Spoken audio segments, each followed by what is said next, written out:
So, hello once again, and welcome to lesson 12 in our study of Mathematical Biology 2. So, I'm Widow Canrino, the final year student of Mathematics, KNUST, and I'll be taking you through this lesson. So, in this lesson, we'll be talking about the qualitative solution of the Fisher-Kolmogorov equation.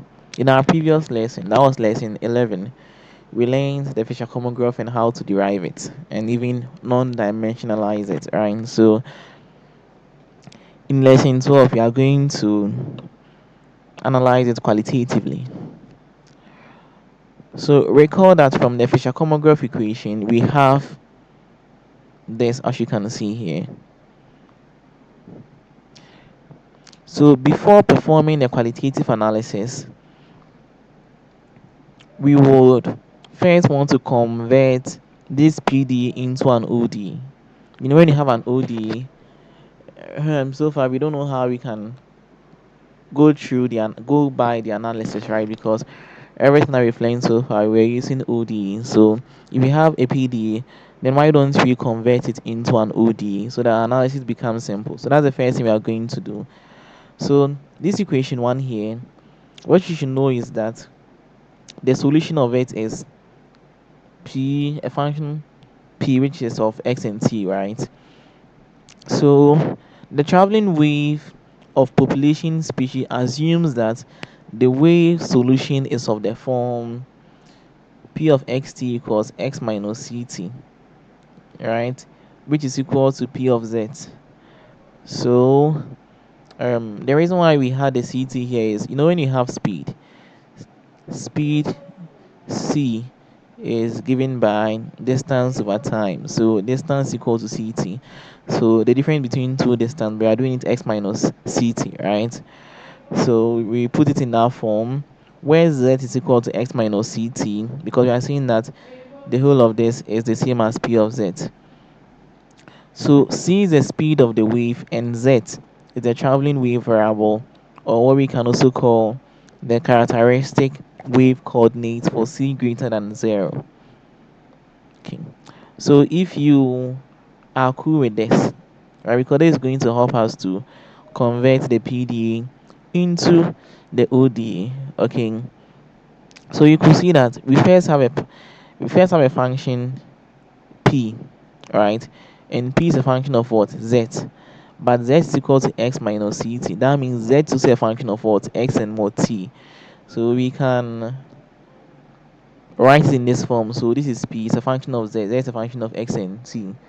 So you want to write some differential equations connecting the variables that we have, okay?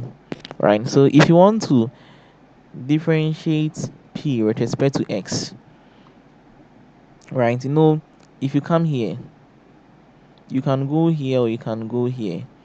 But since it's a function of x and t, and we have two variables here, when you are differentiating p with respect to x, it will have to be partially. So we have del p del x. Then we want to come here, but before coming here, we first have to what? Come here. And when we come here, we'll have an ordinary derivative because just p and z. So that one will be dp dz. Then when we get here, we will have to come here, right? And that one will be a partial derivative. So del z del x. Alright. Then if you also want to come here, del p del t, you first have to come to the p dz, then you come to del z del t, right? So we know that z is equal to x minus ct. We've said that already. So when we find del p del x, right? When we find del z del x, so this is del z del x. When we find del z del x, it's going to give us 1 because of the relation here. And when we find del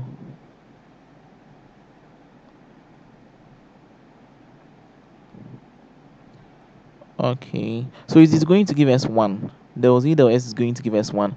So when you make substitution into this equation, no, the whole of this is 1. So you will get del p del x will be equal to the p dz. I hope you get it. And as a result of this, it means that del squared p del s squared is also equal to d squared p dz squared. So we call this equation 1. Then I'll retouch equation 2.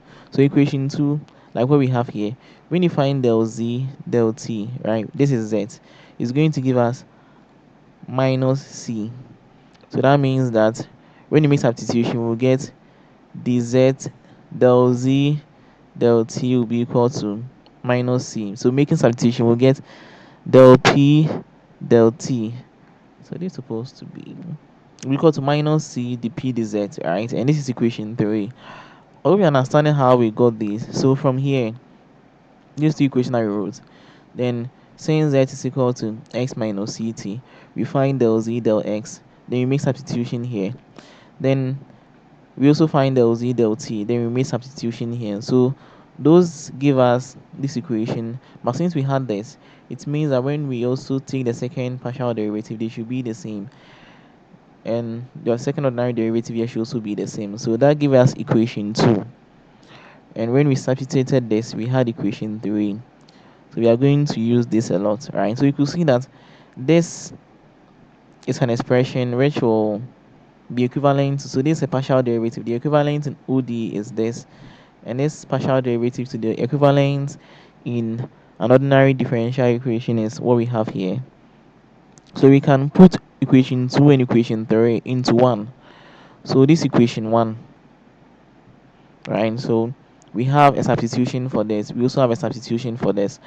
So when we substitute, we are going to get what you can see here. So minus c dp dz equals rp multiplying 1 minus p over k plus d squared p dz squared. Okay, right. So when we have this, we can decide to send all of them to the right hand side, group all of them 1. So this here is the same as this.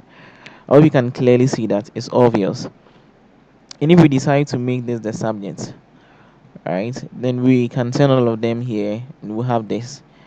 Then when we decide to divide through by d, so we have d squared p dz squared equals minus c over d p dz plus r over d p multiplying 1 minus p over k. And you can see that we now have a differential equation, an ordinary differential equation, and it's of the second order, right?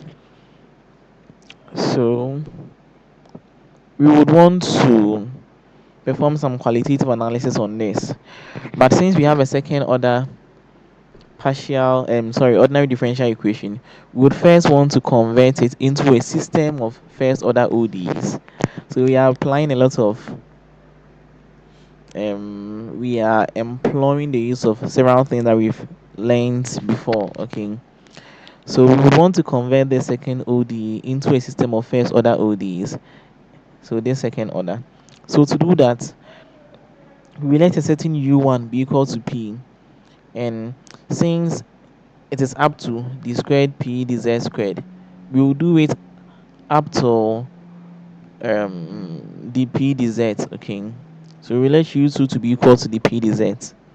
And after doing this, we call this equation 4. Then we differentiate both sides of equation 4. So differentiating this, we get du1 dz equals dp dz. That's for this.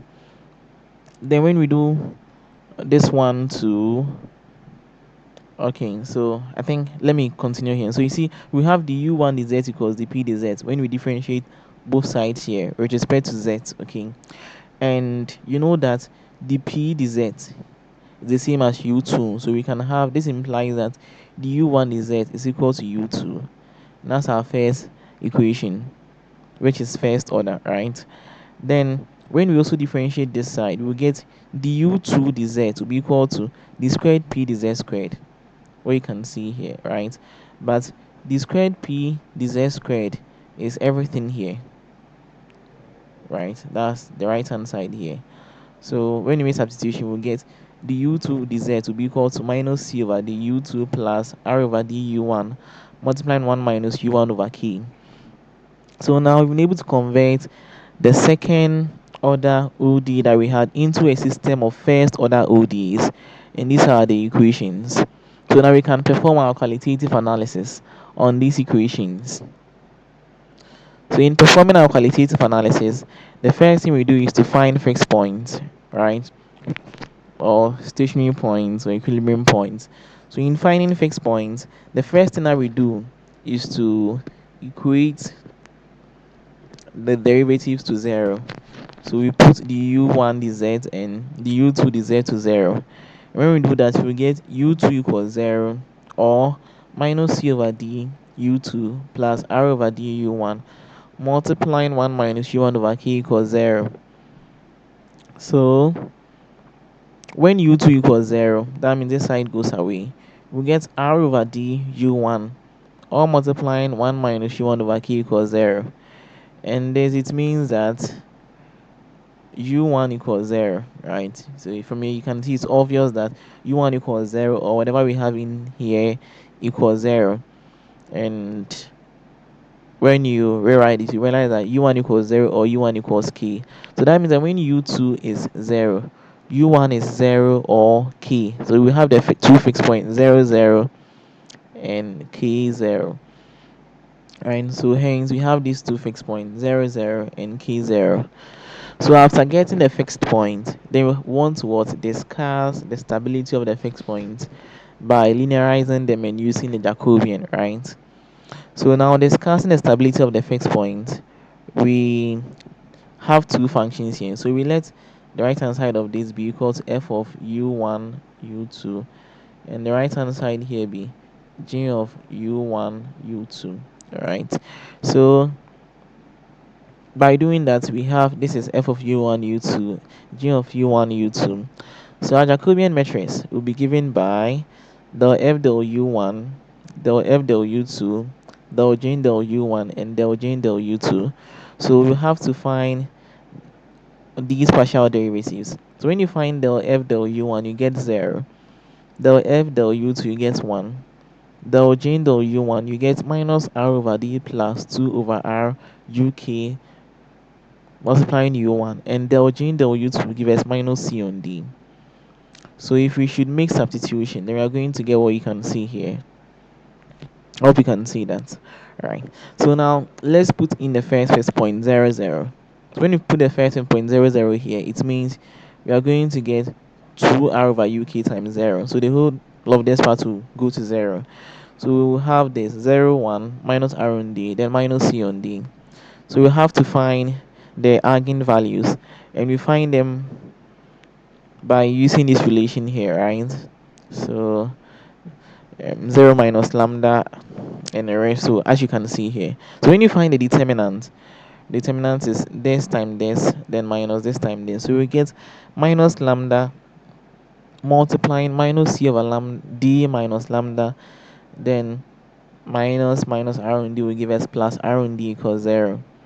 So when you multiply the minus lambda here, you get lambda squared plus c on d lambda plus r on d equals 0. You notice a quadratic equation of the form as squared plus bs plus c equals 0.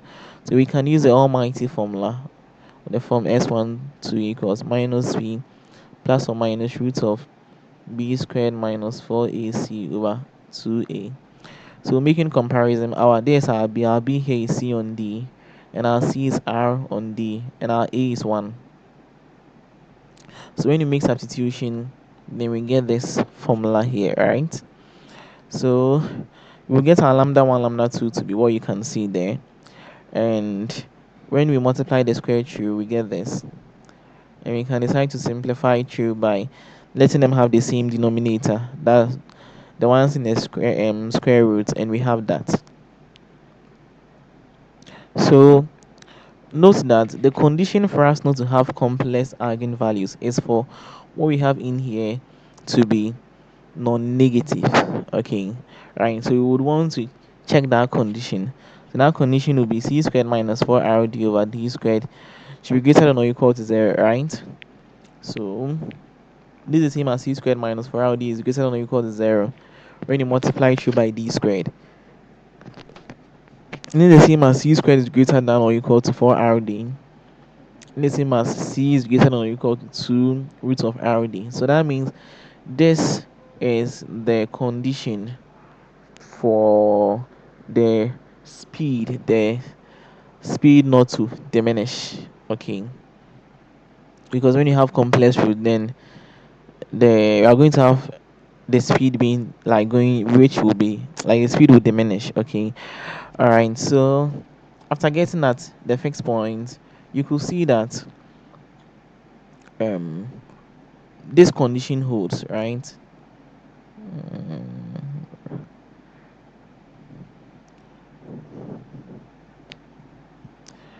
so where is it?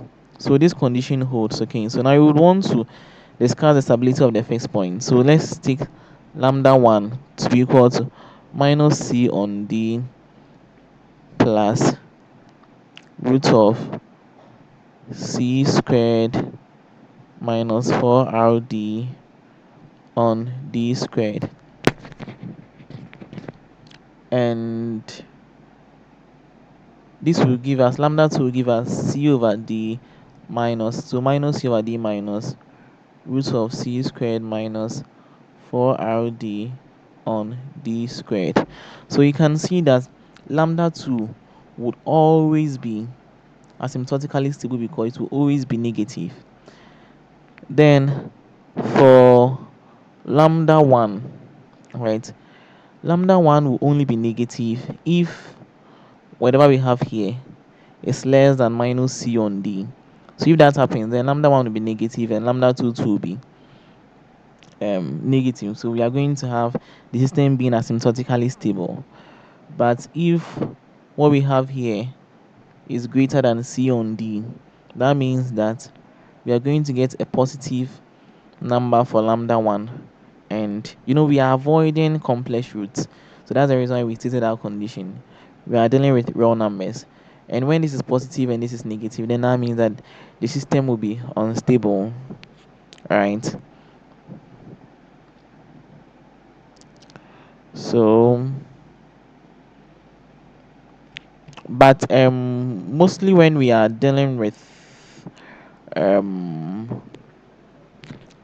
these roots, if there are complex numbers, if we try to bring complex numbers inside, then we discuss the stability only using a raw part, right? So in a case where there are complex parts, then it means that since all the raw parts are negative, because all the raw parts are negative c on d, it means the fixed point u1 star u2 star equals 0 0 will be asymptotically stable. Okay, so we did some kind of analysis here, and you can replay if you don't really get it, or you can pause the video and think about it. Okay, so for the second fixed point, this was our Jacobian, right? The second fixed point is k0, so you put k wherever you find u1 and 0 wherever you find u2. So we don't even have u2 here, so this u1 here, we'll put k there. When you put k there, we'll get what you can see here. So you can see this k cancels this k, and when it happens, we get minus r on d plus 2r on d, and that will give us r on d. So that gives us what we have here, right? Then we have to also find the eigenvalues for this. So we do that using this formula. So finding the eigenvalues, you're going to get what you can see here, and when you find the determinant, this time this, then minus this time this, so you get what you can see here, right? Then when you multiply it by negative lambda, you get lambda squared plus c over d lambda minus r on d equals 0.